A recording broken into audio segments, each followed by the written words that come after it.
An entire world is ready for you to start your career teaching the path to wellness. Mastering the science of mindfulness.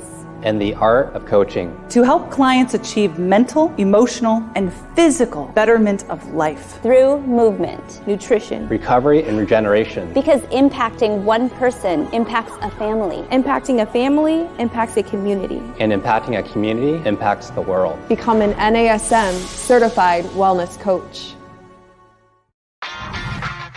You're listening to the NASM-CPT Podcast with Rick Richey, winner of the Share Care Emmy Award for Social Storytelling and the official podcast of the National Academy of Sports Medicine.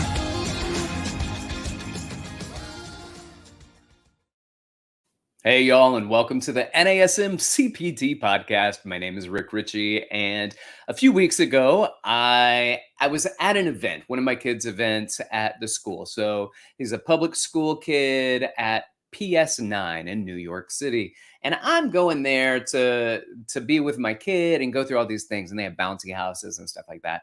And as I'm there, there's also a stage of which I was the 12 o'clock entertainment for. And by entertainment, the first person went in and they were the 11 o'clock and they did a science show.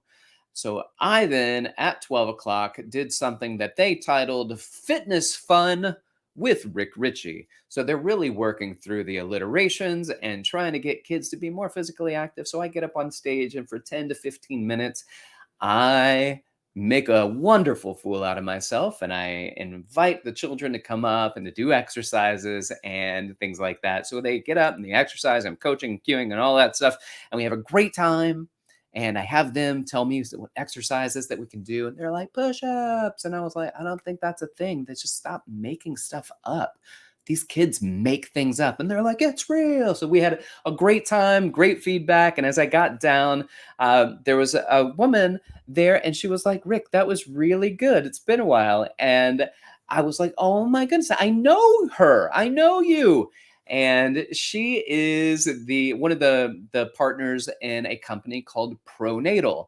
So there is a pre and postnatal fitness, a lot of certifications out there. And so she is part of one called PROnatal, which I have hosted their workshops at my facilities. I have communicated back and forth with her, and I'm very excited about it. And that's something that we haven't actually discussed. And I, a few weeks prior to this, had somebody reach out. Hit me up on Instagram and just DM me, like, do you have any information about pre and postnatal fitness? And I said, I think I should get a subject matter expert to talk about it because that is not me. And so I think that Brittany Citron, who I met at the playground at the festival, said, you should talk to my director of education at PROnatal. She will be the one that you need to talk to. And that is the person that is with us today. So I'd like to introduce to you Carolyn Appel from PROnatal. Hi, Carolyn. Hello, it's great to be with you. And Brittany mentioned that if your day job doesn't work out, you certainly have a big career ahead of you in children's fitness education and entertainment. You help them bring them into the world and I'll help get them fit. So it's great to have you on, and thank you for that. Can you just tell our audience a little bit about you? Can you tell them, first of all, I want to point out that it looks like you are either a mom or you are a random collector of children's wall art. So I have to admit, I am a mom. I have a 7-year-old son, and he's the reason why I got into the pre and postnatal field to begin with.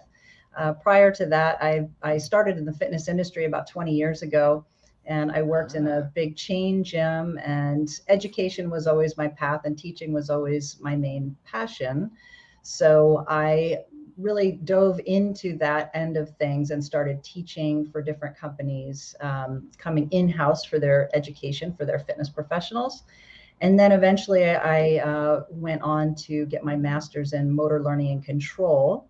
And I combined that with an athletic background. I was a tennis player through college, and kind of mixed all that up together in my mind when I was training myself during my pregnancy.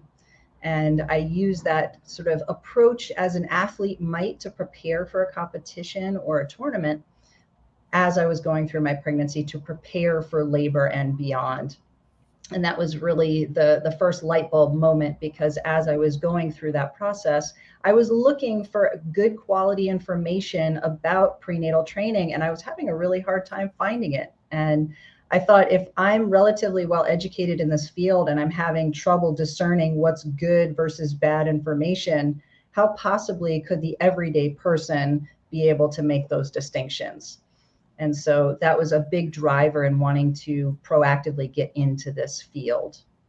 Yeah, I'm with you on that. Years ago, early on in my training career, I did a pre and postnatal course, and I got to be honest, I'm not sure what we did except talk maybe a little bit.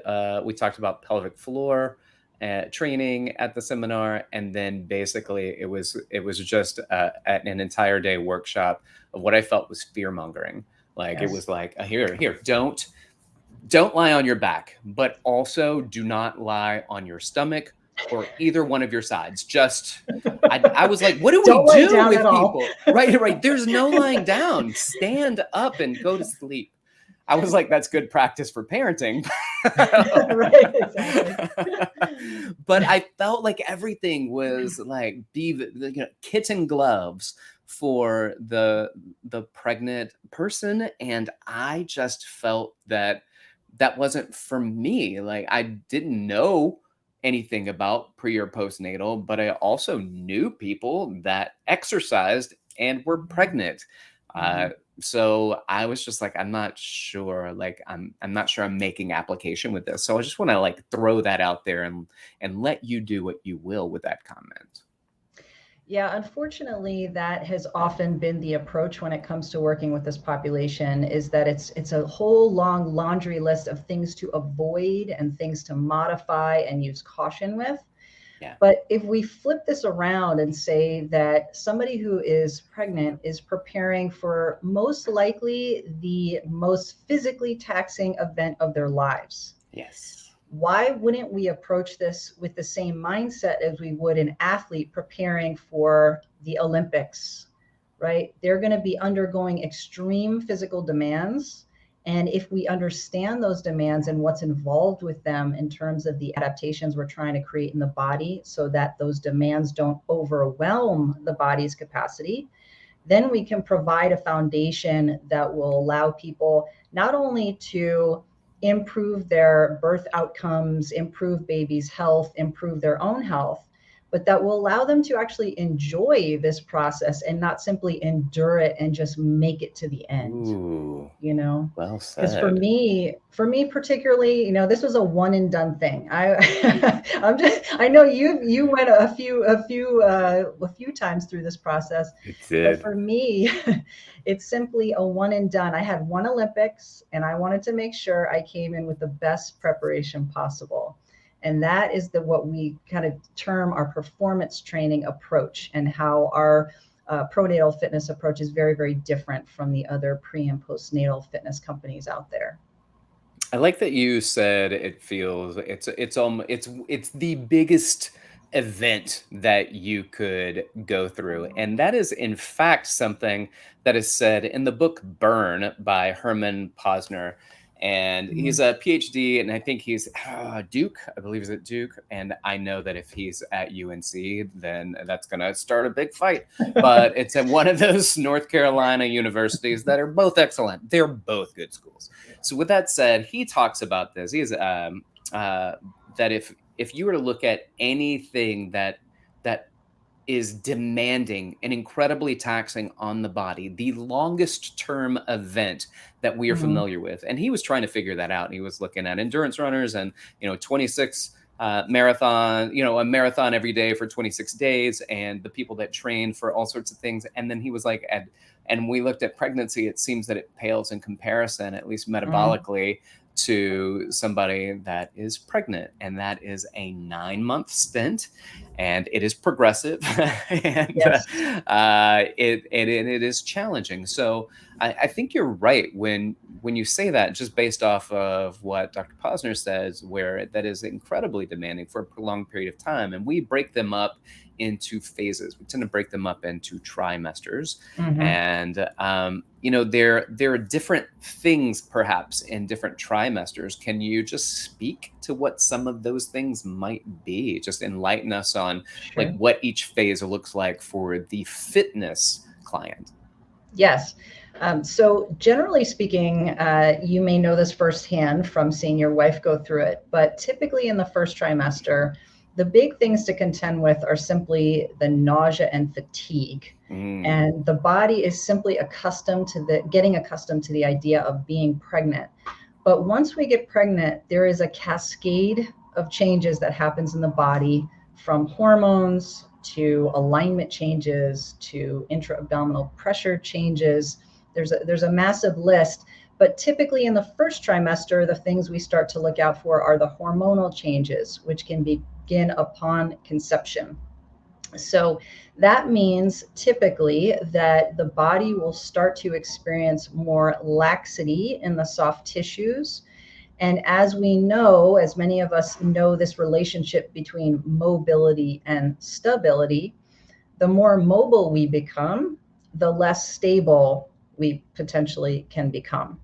So if all of a sudden the shoulder joint has more range of motion because of these hormonal changes, then we're increasing that range of motion without the commensurate gains in stability. And that could potentially lead to some problems and greater risk of injury.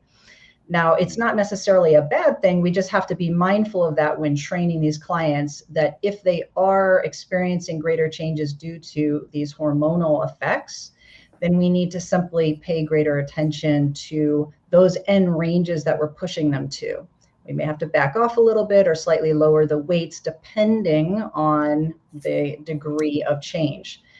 Having said that, though, there are some people like myself who never really experienced any significant changes in ranges of motion. So I was continuing to lift very heavy and felt very good doing that throughout my entire pregnancy. So the first trimester, typically we're going to start to see those hormonal changes, but the big stuff really starts to set in the second trimester when weight gain starts to become more of an issue. Typically, the fatigue and nausea from the first trimester dissipates, and we call the second trimester really the honeymoon of pregnancy, because this is when people tend to have more energy, they're feeling good, they're gaining weight, but those weight gain changes haven't led to major changes and shifts in movement and alignment.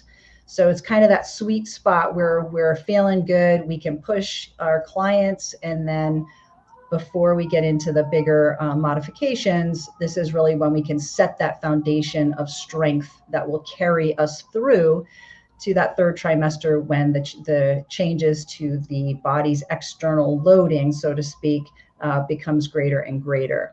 So we actually have, for your audience, we actually have a free guide about the 5 pregnancy changes that every fitness professional should know. And it goes over this in great detail about the hormonal changes, the cardiocirculatory changes, the alignment changes that are so prevalent. And it gives you some food for thought about, I never considered that, and now I need to look at my programming a little bit differently.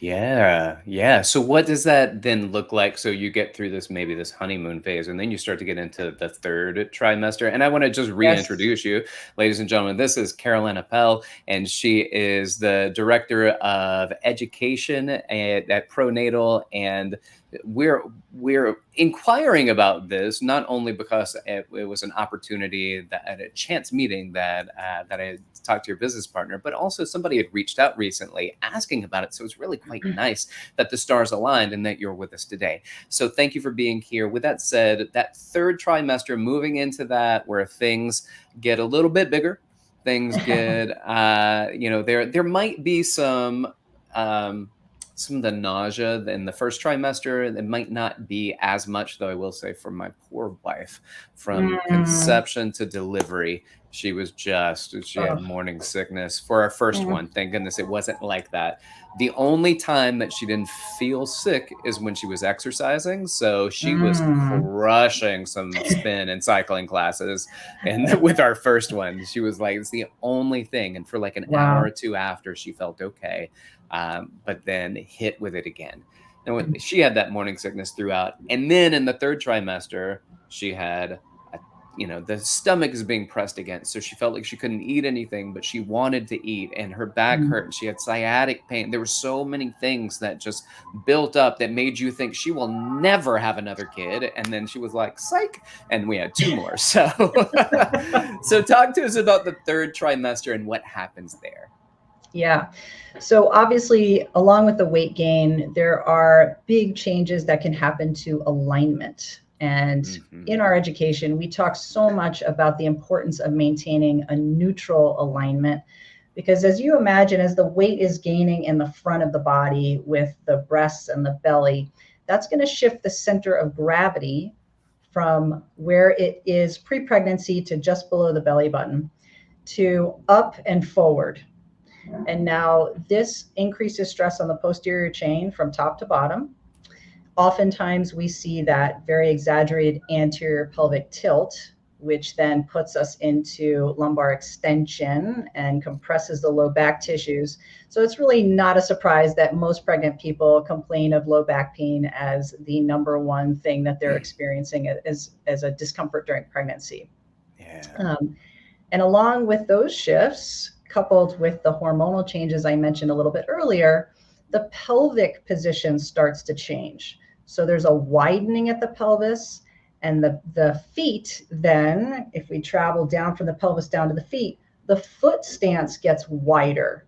And all of that starts to change how people move through gait and through everyday movement patterns. So this cascade from top to bottom really impacts the alignment, not only in static postures, but also dynamically during everyday tasks. And that can eventually lead to movement compensation and pain.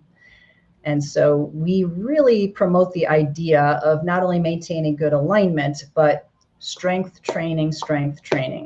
Oh, I like it. Because that is the main way that not only can we keep the body strong so it can move through these daily activities with greater ease and capacity, but the strength training helps to mitigate some of that joint laxity that can happen.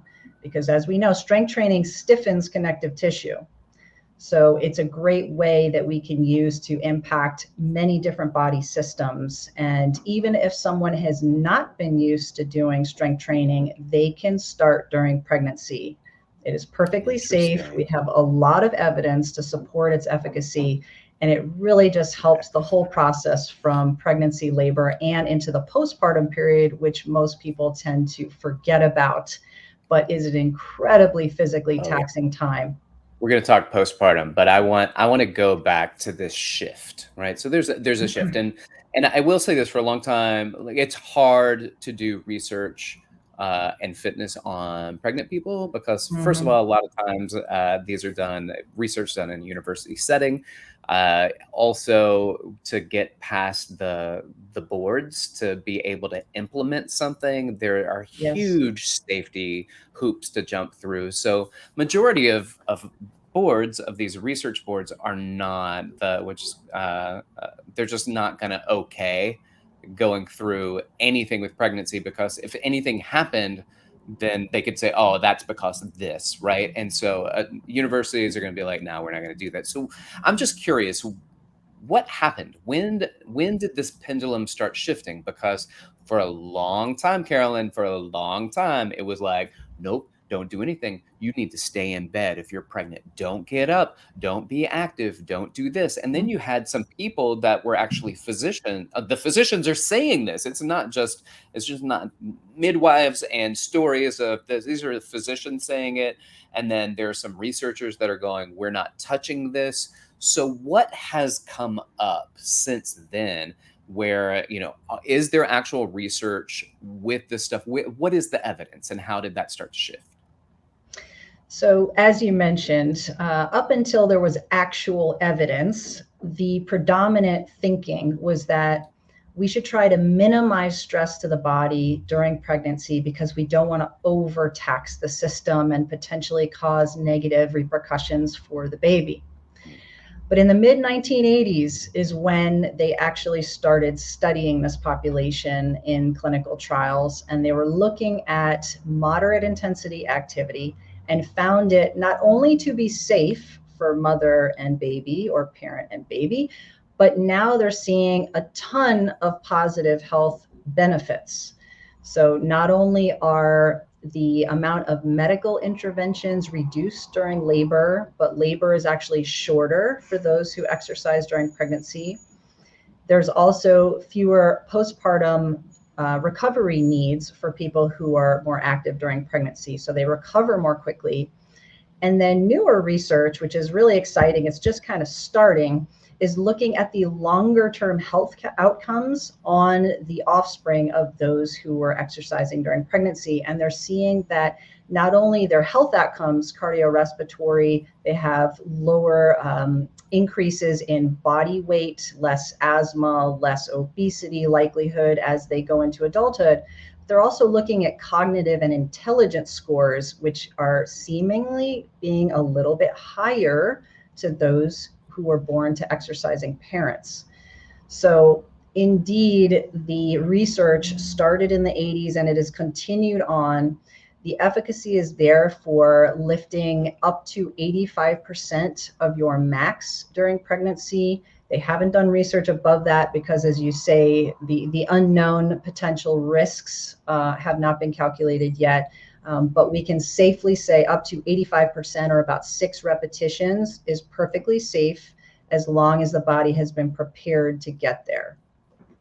I like that. Foundational fitness, I think, is very important for anybody. So I don't even do a 6 rep max with, I don't do a 1 rep max with new clients. I don't do a 6 rep max. I usually do a 10 rep max. I don't know what your physical fitness background is. So to put under a massive amount of one time or maximal stress seems a bit much. So we can test that later once we start building foundational fitness.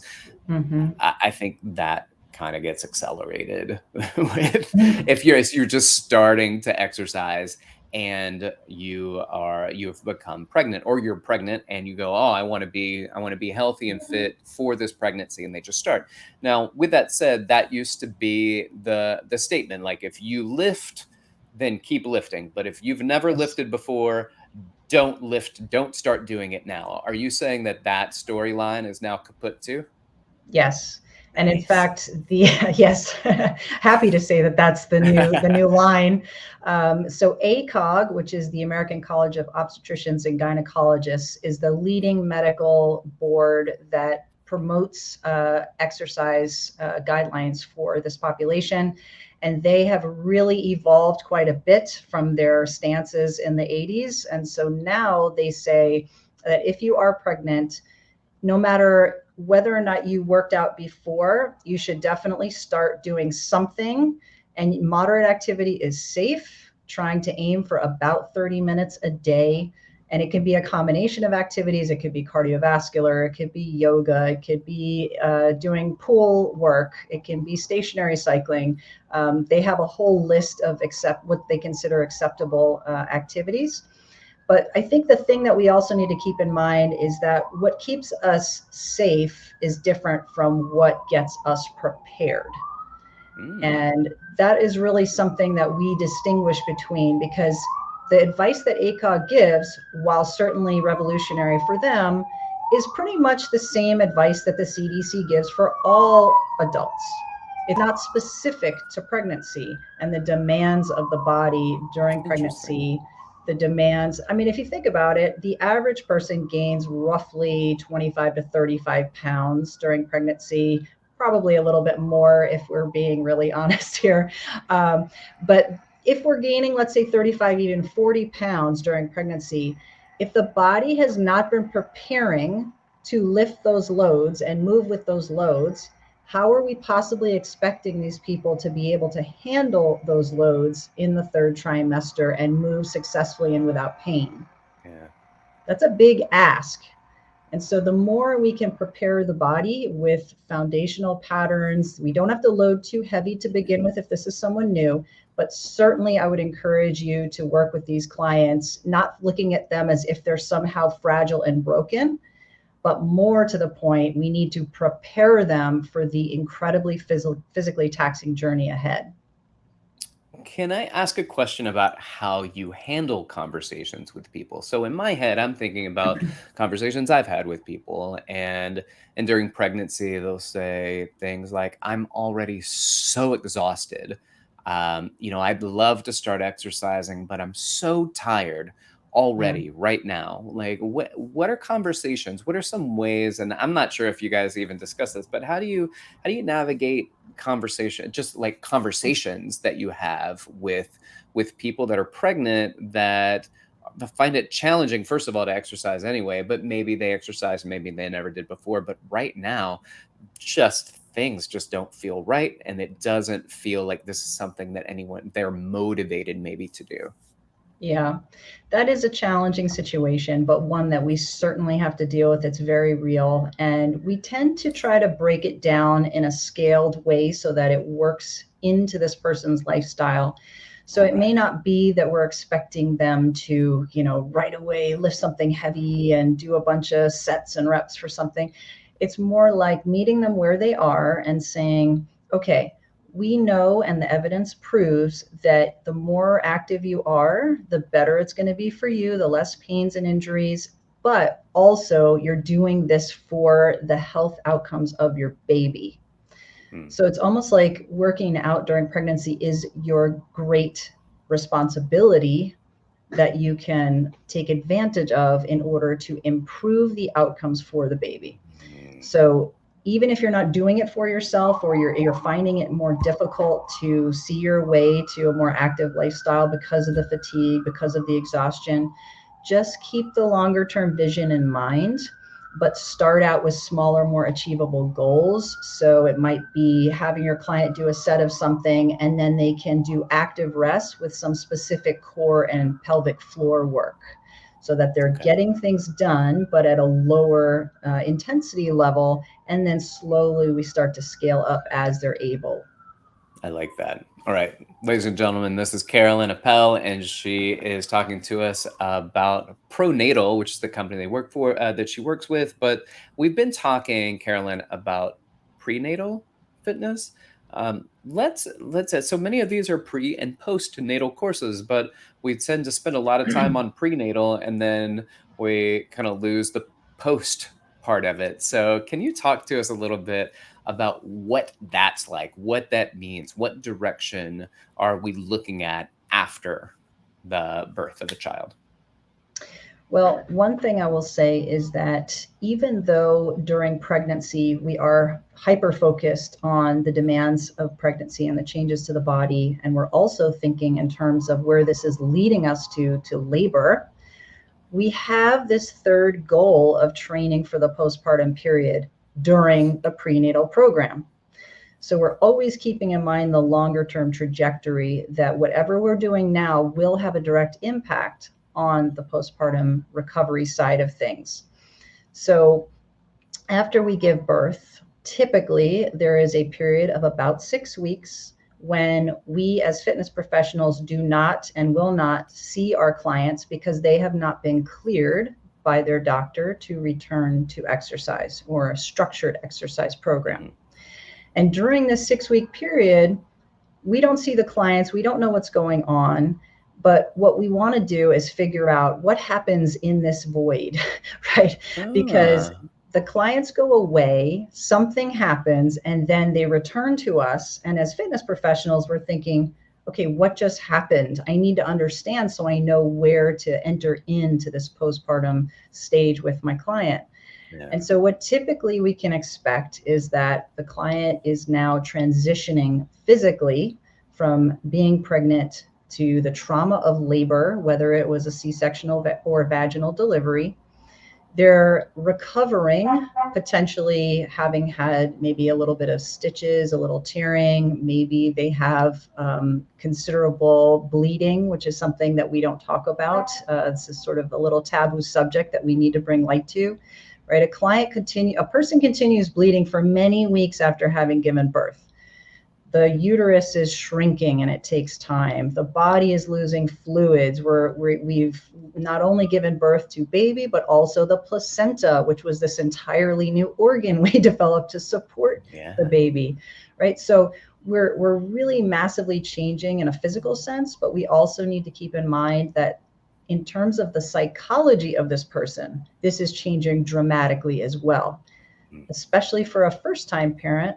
Right, they're going from being a person to a parent, and that can bring feelings of not only joy and ecstasy, but also anxiety, fear, concern that they may not be ready or prepared for this. They could have hormonal changes that lead to certain types of postpartum conditions like the baby blues, where they're a little down and maybe a little detached from baby and not quite bonding immediately. So there's a whole range of physical and psychological feelings that they could be experiencing. And the more we know, the better we're able to meet them where they are when they do get clearance and return back to training again. I see. That was an excellent breakdown of, I love that you talked about the space between when they actually stop seeing you to when they give birth, and then the gap before they come back, and having a conversation and getting them mentally prepared for that time, having some physical things to be addressed, but also knowing that that time is for you and baby and for bonding as best as you can. So I appreciate you so much for being on the show.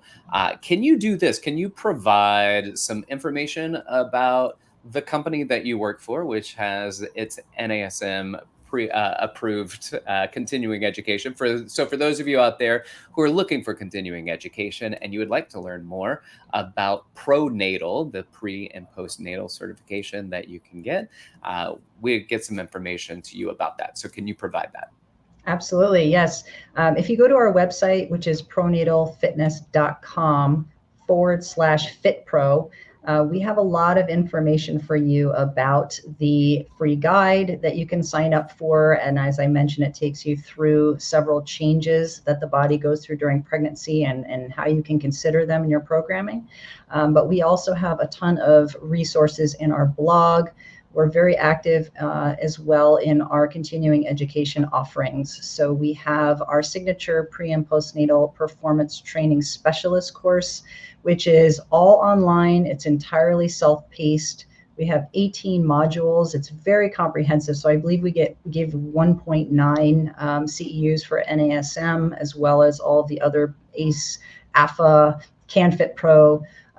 This is our signature course, and each module comes with a webinar narrated by myself, and we give PDFs, downloadable templates, programming practice. So you feel like you come away with practical information that you can apply to your clients.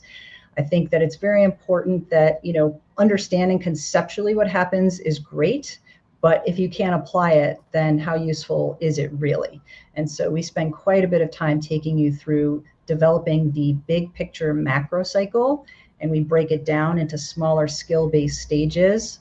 And then finally, we break it down into the individual session of how you structure your individual session for your client, not only during the prenatal period, but also in the postpartum period. So you feel like you really have a good understanding of how to apply this information.